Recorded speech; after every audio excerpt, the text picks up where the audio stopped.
Hello everyone, nubkeks here, welcome back to Nub Raids, and I am here to break down all of the news, a huge new event that's hitting Raid Shadow Legends next week, Asgard Divide. We had a teaser for it. We know that Loki, in fact, let me bring up Loki over here. Here is him in-game. He is going to be our free login champion available to everyone. More details on that, including his full kit, coming up. But we also have other champions coming alongside him as well. You might have seen those in the teaser. We, of course, have Freya. Freya, is she the wife of Odin, the mother of Thor and Loki? I don't know. I get confused between Marvel lore and actual real lore. But she is coming in. Crazy effect on her shield. Looks very cool. Very regal. Badass. We have then, of course, the king, Odin, Fae Father. He is coming in as well, looking sick, one-eyed, and looking, yeah, again, like the king of the gods, really. Absolutely a beast. And then the one that we all know and love, perhaps going to be the most hyped one up, none other than Thor. And this is Thick Daddy Thor. This is like Thor from, it reminds me of the Thor from God of War, right?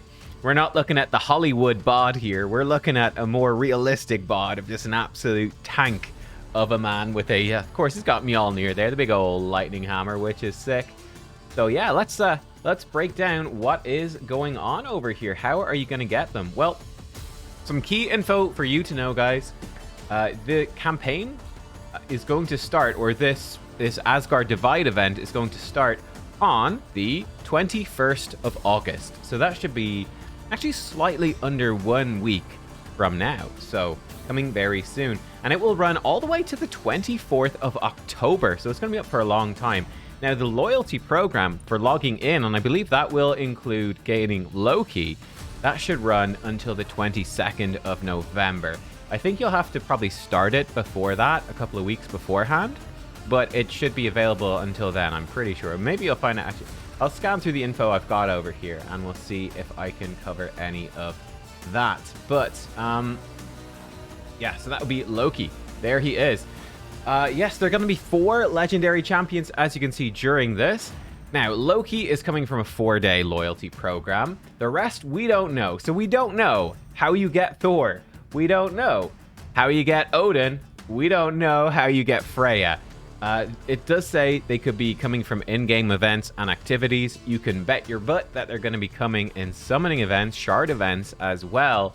But yeah, which is pretty interesting. Another thing that is interesting and different from the Monster Hunter event is that these champions will be available to acquire during, but also after the event. That's very different. Monster Hunter champions were only available during the event because it was like an official collaboration with Monster Hunter, you know, legal limitations and all of that. This is Raid just designing its own event, so they can do what they want, right? So these champions will be available in special events, and again, like I said, presumably boosted in summons events and stuff as well during this event, but they should remain in the shard pool and still be available after it ends. So if you miss out, you're not going to miss out for too long. To cover them in order and in terms of what their roles are that we know of, they are all from the Barbarian faction. Okay, so everyone is going to be a Barbarian.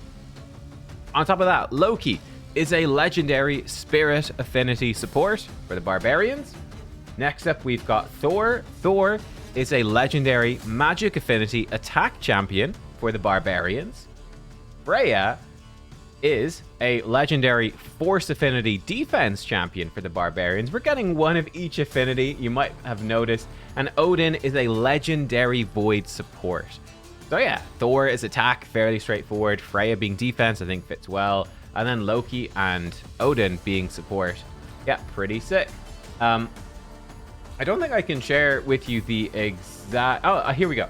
Here we go. I can't show you the image of the Loki chase, but there is going to be a Loki chase. It's the 14-day login event. You will get gear and get Loki himself after 7 days.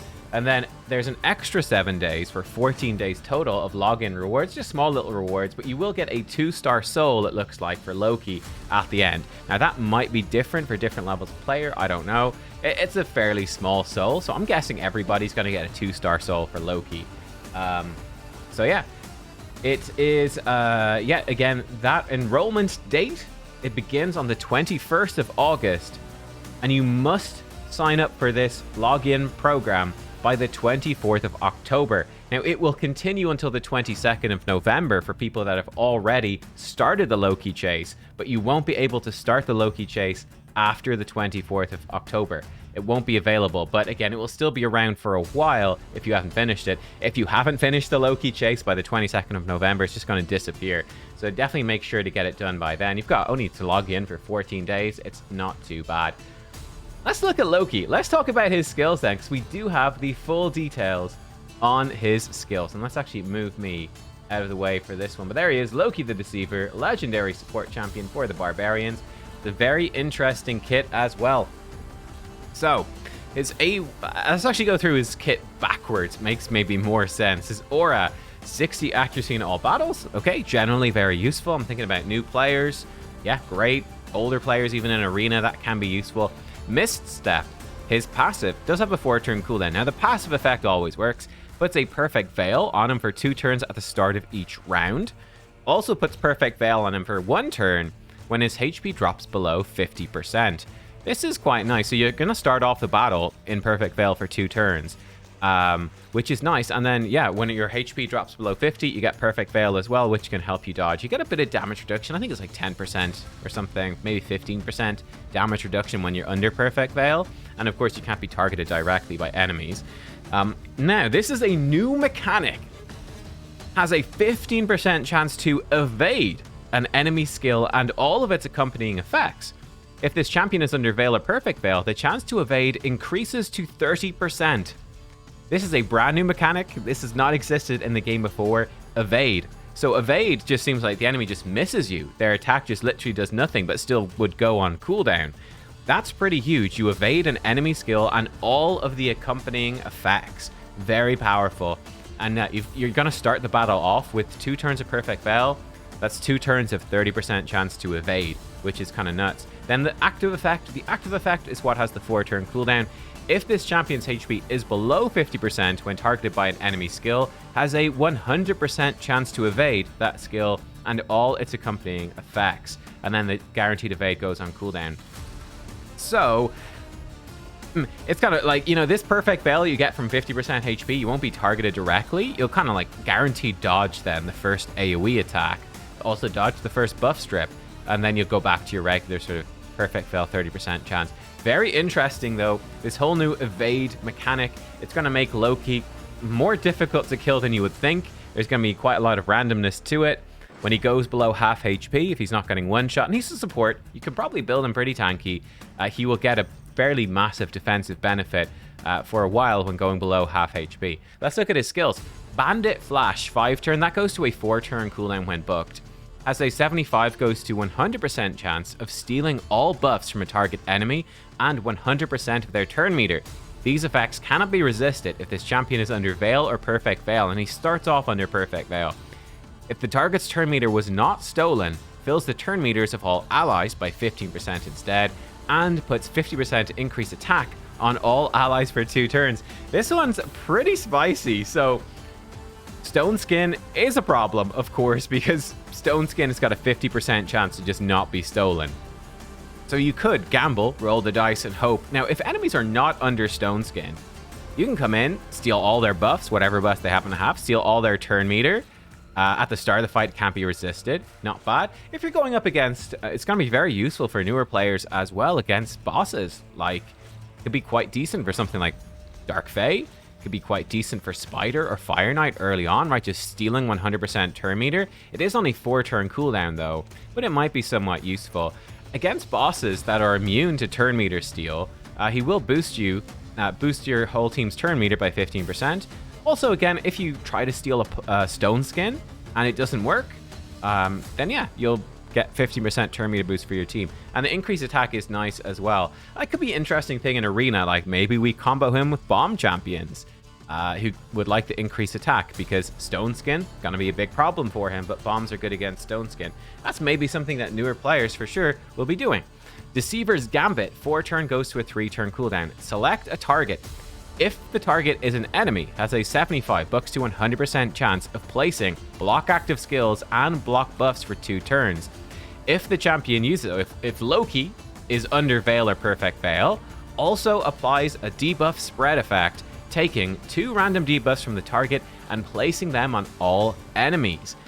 That's pretty spicy. That's pretty spicy. So it is a 3-turn cooldown. Block active skills, block buffs, and if he's under Perfect Veil, spread it around to everyone. Now again, if we go into Arena, if enemies are not in Stone Skin, or if you've removed it somehow first, you could do block active skills, block buffs, and then spread that to everyone. You could have the entire enemy team with block active skills, block buffs. That's incredibly powerful. That's actually kind of nuts. Block active skills is sort of becoming a bit more common in the game. There's a few mythicals that have block active skills now. It's actually becoming a bit more of an important skill because this does stop mythical champions from changing form. Okay, so that's actually kind of interesting. This guy is coming in available to everyone. Everyone is going to have a champion now with block active skills to try counter enemy mythicals. So let's say Marius, Marius is a mission champion. Takes a while to get him for sure, but he also is good against mythicals. This is now is much more accessible. Just anyone, free login champion, everyone can get Loki with very little effort, and it gives you a way to fight back. So if you're running into any mythicals in the arena and going, man, I can't do anything to stop these guys, this gives you a way, which is kind of cool. Obviously, Stone Skin is a problem, though. It also gives you an AoE block buffs for Hydra, which is quite nice, where this is very good. It's also going to be very good for Doom Tower waves, anything like that. Very powerful. For Hydra, it's an AoE block buff, so you have to make sure he is under Perfect Veil. You might need another Veil champion. We'll talk about that in a second, but you could do an AoE block buffs and potentially spread other debuffs as well. The danger with Hydra, or anywhere where you're bringing lots of debuffs, is he's only going to spread 2 random debuffs. So if you're using it, let's say in Arena, if he's your first champion, he's only putting these 2 out. He'll obviously spread those 2. But if there's like decreased defense, weaken, decreased speed, hex out in a Hydra fight, for example, you could be spreading any of them, so it might not spread the crucial block buffs debuff. So that is something for sure to watch out for. Now there's another way to use this A2 though. If the target is an ally or Loki himself, it will heal them by 50% of this champion's max HP and place Perfect Veil on them for 2 turns. If this champion is under Veil or Perfect Veil, also applies a buff spread effect, taking a random buff from the target and placing it on all allies. So it is only 1 buff he spreads. This does mean you could put Perfect Veil on your whole team with him, which is interesting. I'm not sure how it works. Let's say he comes in and does not have Perfect Veil. If he puts it on himself, does that then count and trigger the buff spread? I don't know. But yeah, I mean, again, you could have multiple buffs on your team easily. That becomes potentially a little bit awkward to spread that buff around. If you've got 5 buffs, it's going to pick a random one. It might spread something totally useless. So yeah, I don't know. Could he be a Perfect Veil champion for Hydra? A 3-turn cooldown, spread Perfect Veil to everyone for 2 turns? I think probably not. It's going to be way too awkward to make that actually work. But he could definitely put Perfect Veil on basically everyone at the start of the fight in Arena or something. So there's some interesting uses there. I'm not sure that this part of it is that crazy useful, but I do think that spreading block active skills, block buffs could be very strong. Then his A1, finally, Flames of Mischief, attacks all enemies, has a 30 bucks to 50% chance of increasing the duration of all enemy debuffs by 1 turn. If this champion is under Veil or Perfect Veil, the chance increases to 50%. Yeah, that's also pretty nice. So, like, if you get into an arena fight, if you get into Arena and they're not under Stone Skin, like, you just, bam, steal all the turn meter from, let's say, their fastest champion, cut in, steal their turn meter, you give your team increased attack, then you put block active skills, block buffs on them, and then it will spread it to their whole team. And then you start doing the A1 and extending it. That's actually quite nasty. You can extend that block active skills. This A1 is exceptional for Hydra as well. Just AoE, 50% chances, potentially 70% chances to extend all debuffs is actually really nice to make stuff just more consistent. That's very interesting too. So yeah, there's Loki. He's kind of complicated. There's quite a lot going on here. Yeah, there's quite a lot going on for sure. I do think, you know, after a few turns into the fight, unless your HP is dropping low, his Perfect Veil is going to run out. So you would have to use his A2 on himself, and then it would probably fall off before you can get back and do the spread. So there's definitely a little bit of clunkiness there. I mean, we'll have to play test this and actually see, but my initial impressions, this guy is a very interesting champion. There's a lot of interesting stuff happening here. He's definitely pretty complicated. For a free login champion, they're usually fairly simple. This guy's pretty complicated. A lot of stuff going on. For me personally, he seems to be a sort of champion that might be like for an end game account like myself, might be like a B tier pick for arena. You know, like if I'm going up against a defense in Siege and I know that they don't have much stone skin, he's gonna absolutely wreck them. I think that's sort of the key here. He'll wreck anyone that doesn't have stone skin. I'm curious to see if we could build a cool team, putting him in with bomb champions. That might work. That might work. I'm curious, but yeah, that's Loki. Let me know what you think about that in the comments. But wait, there's more. There is more. Okay, so the final piece of news for this video is a new type of dungeon. You can see it here in the background. This is an event dungeon. Okay, it's a brand new mode in the game that they say aims at diversifying the player's game experience within the event. This event dungeon will only be available during the Asgard Divide campaign. So this dungeon will only exist from the 21st of August until the 24th of October. That's it. It will only exist then, and then it's gone. Possibly forever.